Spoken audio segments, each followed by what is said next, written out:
ដើម្បីសម្រួលនិងផ្ដល់សេវាបន្ថែមជូនអ្នកជាប់ពន្ធក្នុងការបំពេញដាក់លិខិតប្រកាសនិងបង់ប្រាក់ពន្ធគ្រប់ប្រភេទអគ្គនាយកដ្ឋានពន្ធដារនៃក្រសួងសេដ្ឋកិច្ចនិងហិរញ្ញវត្ថុបានបង្កើតប្រព័ន្ធគ្រប់គ្រងការប្រកាសពន្ធអាជីវកម្មតាមអនឡាញឬហៅថា e-filing ក្នុងគោលដៅជួយសម្រួលទៅដល់អ្នកជាប់ពន្ធអាចធ្វើការប្រកាសពន្ធប្រចាំខែរបស់សហគ្រាសនីមួយៗដូចជាការបញ្ចូលបញ្ជីទិញលក់ព័ត៌មានប្រកាសពន្ធកាត់ទុកពន្ធលើប្រាក់បៀវត្សនិងពន្ធលើអត្ថប្រយោជន៍បន្ថែមជាដើមតាមរយៈប្រព័ន្ធនេះលោកស្រីដែលជាម្ចាស់សហគ្រាសនឹងចំណេញពេលវេលាមិនពិបាកបំពេញលិខិតប្រកាសដោយដៃទេនឹងអាចបោះពុម្ពរបាយការណ៍ប្រកាសពន្ធតាមអនឡាញដើម្បីធ្វើការបង់ប្រាក់ពន្ធតែម្ដង 1. ការចុះឈ្មោះដើម្បីប្រើប្រាស់ប្រព័ន្ធដើម្បីចុះឈ្មោះប្រើប្រាស់ប្រព័ន្ធនេះលោកអ្នកត្រូវចូលទៅគេហទំព័ររបស់អគ្គនាយកដ្ឋានពន្ធដារ www.tax.gov.kh រួចចុចលើ GDT e-tax portal រួចចុចប្រកាសពន្ធអាជីវកម្មតាមអនឡាញ e-filing បន្ទាប់មកលោកអ្នកតម្រូវឲ្យបង្កើតគណនីអ្នកប្រើប្រាស់ជាមុនសិនដោយចុចលើបង្កើតគណនីថ្មីហើយបំពេញព័ត៌មានចាំបាច់មួយចំនួនដូចតទៅ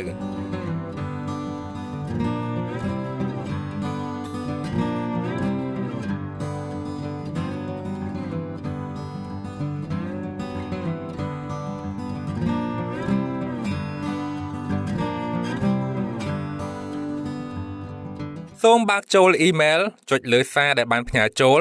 ចុចលើតំណភ្ជាប់ដើម្បីដំណើរការគណនីរបស់លោកអ្នកហើយបង្កើតពាក្យសម្ងាត់ថ្មីជាការស្រេច 2.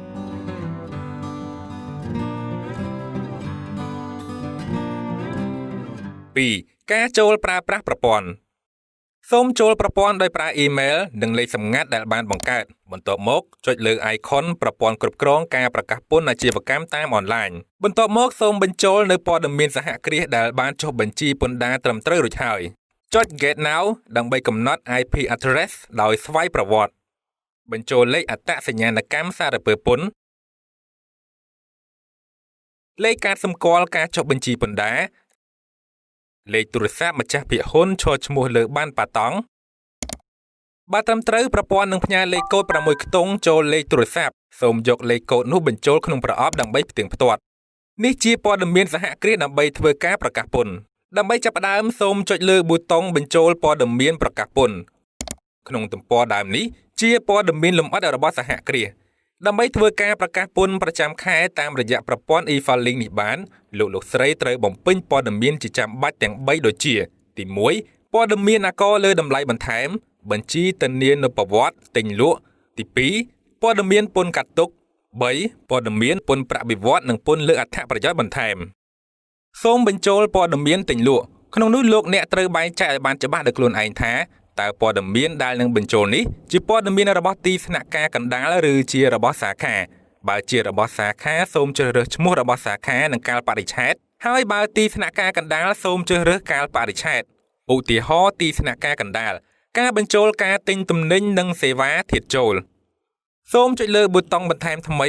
ជ្រើសរើសនិងបំពេញព័ត៌មានជាក់ស្ដែងទៅតាមវិក័យប័ត្ររបស់លោកអ្នកសូមមើលឧទាហរណ៍ដូចតទៅ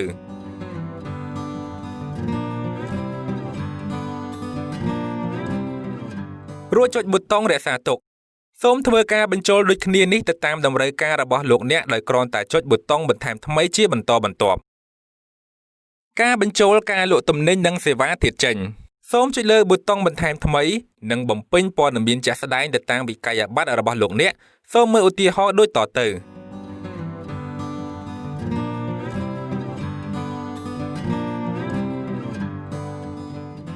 រួចចុចប៊ូតុងរក្សាទុកក្នុងករណីលោកអ្នកបានបញ្ចូលព័ត៌មានមិនត្រឹមត្រូវលោកអ្នកអាចកែប្រែឬលុបចោលបានការបញ្ចូលព័ត៌មានពន្ធកាត់ទុកដូចគ្នាខាងលើសូមជ្រើសរើសទីស្នាក់ការកណ្ដាលឬជាសាខាចុចប៊ូតុងបន្ថែមថ្មីរួចបំពេញព័ត៌មានជាក់ស្ដែងទៅតាមវិក័យប័ត្ររបស់លោកអ្នកសូមមើលឧទាហរណ៍ទី1ការបញ្ចូលព័ត៌មានពន្ធកាត់ទុកទៅលើនិវាសនជន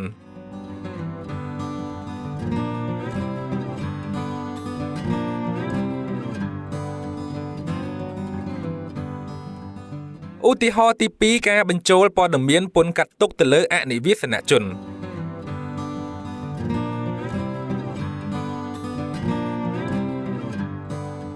ត្រង់លេខអត្តសញ្ញាណកម្មបរទេសនេះបើមិនទាន់មានទេលោកអ្នកត្រូវចុចប៊ូតុងបន្ថែមថ្មីរួចបញ្ចូលព័ត៌មានមួយចំនួនអំពីក្រុមហ៊ុននៅក្រៅប្រទេសនោះ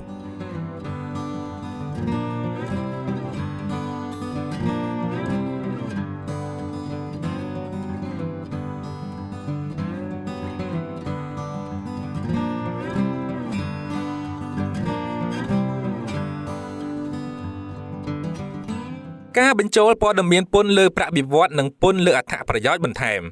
ដំបូងលោកអ្នកត្រូវបញ្ចូលព័ត៌មានបុគ្គលិកទាំងអស់ជាមុនសិនសូមមើលឧទាហរណ៍ដូចតទៅ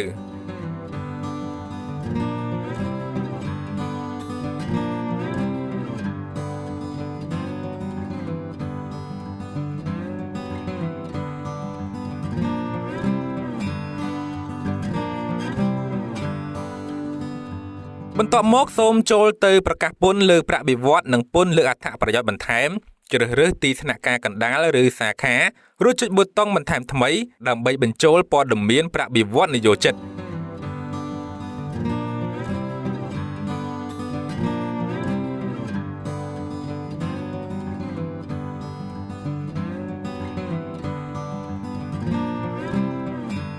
ទិន្នន័យដែលបានបញ្ចូលទាំងអស់នេះលោកអ្នកអាចទាញជាទិន្នន័យ Excel ដើម្បីប្រើប្រាស់ផ្សេងៗបានម្យ៉ាងវិញទៀតលោកអ្នកអាចទាញទិន្នន័យដែលធ្លាប់ធ្វើក្នុងខែកន្លងមកប្រើជាថ្មីម្ដងទៀតបានដោយមិនចាំបាច់បញ្ចូលម្ដងទៀតទេដោយគ្រាន់តែចុចប៊ូតុងទាញព័ត៌មាននិយោជិតពីខែមុនជ្រើសរើសខែដែលចង់ទាញយកចុចប៊ូតុងបង្ហាញទិន្នន័យទីជ្រើសរើសទិន្នន័យដែលចង់បានជ្រើសរើសខែដែលចង់ទាញបញ្ចូលទៅជាឧទាហរណ៍ទាញពីខែ11ឆ្នាំ2019ចូលទៅខែ12ឆ្នាំ2019ហើយទិន្នន័យដែលលោកអ្នកទាញមកនេះអាចធ្វើការកែប្រែលុបឬអាចបន្ថែមថ្មី3ការប្រកាសពន្ធប្រចាំខែបន្ទាប់ពីលោកអ្នកបានបំពេញព័ត៌មានក៏ដូចជាបានបញ្ចូលទិន្នន័យរួចរាល់អស់ហើយសូមធ្វើការប្រកាសពន្ធប្រចាំខែជ្រើសរើសខែដែលត្រូវប្រកាស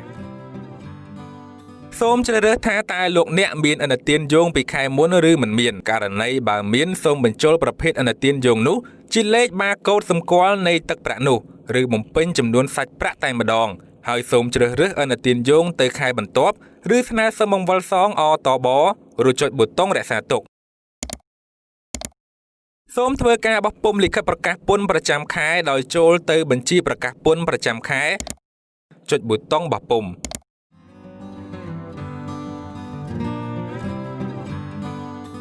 បន្ទាប់មកលោកអ្នកតម្រូវឲ្យធ្វើការបោះពុម្ពរបាយការណ៍ស្ដីពីការប្រើប្រាស់ឥណទានអាករលើតម្លៃបន្ថែមករណីលោកអ្នកមានឥណទានយោងទៅខែបន្ទាប់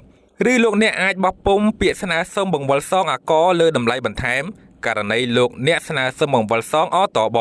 ដោយចូលទៅកាន់មីនុយពាក្យស្នើសុំអ៊ីវ៉ាត់រួចចុចប៊ូតុងស្វែងរកចុចលើប៊ូតុងព័ត៌មានលម្អិតរួចធ្វើការបោះពុម្ព4ការបង់ប្រាក់ពន្ធការបង់ប្រាក់ពន្ធលោកអ្នកអាចបង់ប្រាក់ពន្ធនៅតាមសាខាពន្ធដារឬធនាគារជាដៃគូរបស់អគ្គនាយកដ្ឋានពន្ធដារឬលោកអ្នកអាចបង់ពន្ធតាមប្រព័ន្ធអនឡាញ e-payment ក៏បានកំណត់សម្គាល់អំពីការបញ្ចូលព័ត៌មានបន្ថែមនៅបញ្ជីបុគ្គលមិនជាប់អាករបញ្ជីព័ត៌មានរូបវ័ន្តបុគ្គលនិងបញ្ជីព័ត៌មានក្រុមហ៊ុនក្រៅប្រទេសការបញ្ចូលព័ត៌មានបញ្ជីបុគ្គលមិនជាប់អាករទី1សម្រាប់កត់ត្រាបញ្ជីព័ត៌មានអតិថិជនរបស់លោកអ្នករួមមានលេខអត្តសញ្ញាណប័ណ្ណនិងឈ្មោះអតិថិជនករណីលោកអ្នកលក់ជូនអតិថិជនទូទៅលោកអ្នកអាចស្វែងរកតាមរយៈលេខកូដ GC 0000001ទី2សម្រាប់កត់ត្រាបញ្ជីឈ្មោះអ្នកផ្គត់ផ្គង់របស់លោកអ្នកដែលមិនទាន់បានចុះបញ្ជីពន្ធដារសូមមើលឧទាហរណ៍សូមចុចប៊ូតុងស្វែងរកដើម្បីមើលព័ត៌មានដែលធ្លាប់បញ្ចូលរួចហើយរួចចុចប៊ូតុងបន្ថែមថ្មីបើលោកអ្នកចង់បន្ថែមព័ត៌មានផ្សេងទៀតសូមបំពេញលេខសម្គាល់អត្តសញ្ញាណអាចជាលេខទូរស័ព្ទលេខអត្តសញ្ញាណប័ណ្ណលេខផ្ទះនិងលេខផ្លូវជាដើមបំពេញឈ្មោះជាភាសាខ្មែរនិងជាភាសាឡាតាំង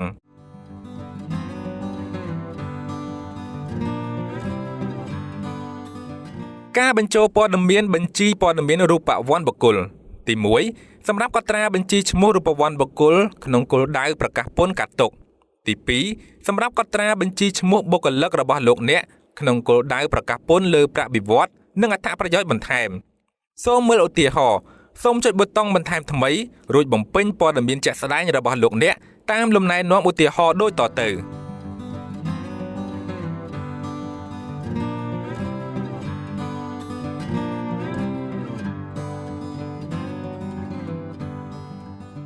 ការបញ្ចូលព័ត៌មានបញ្ជីព័ត៌មានក្រុមហ៊ុនក្រៅប្រទេសទី1សម្រាប់កត់ត្រានៅបញ្ជីព័ត៌មានអតិថិជនរបស់លោកអ្នកដែលស្ថិតនៅក្រៅប្រទេសរួមមានលេខសម្គាល់អត្តសញ្ញាណការចុះបញ្ជីនៅក្រៅប្រទេសឈ្មោះអាសយដ្ឋានលេខទូរស័ព្ទឬអ៊ីមែល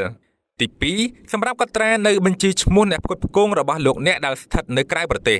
សូមមើលឧទាហរណ៍សូមចុចប៊ូតុងបន្ថែមថ្មីរួចបំពេញព័ត៌មានជាក់ស្ដែងរបស់លោកអ្នកតាមលំណែនាំឧទាហរណ៍ដូចតទៅ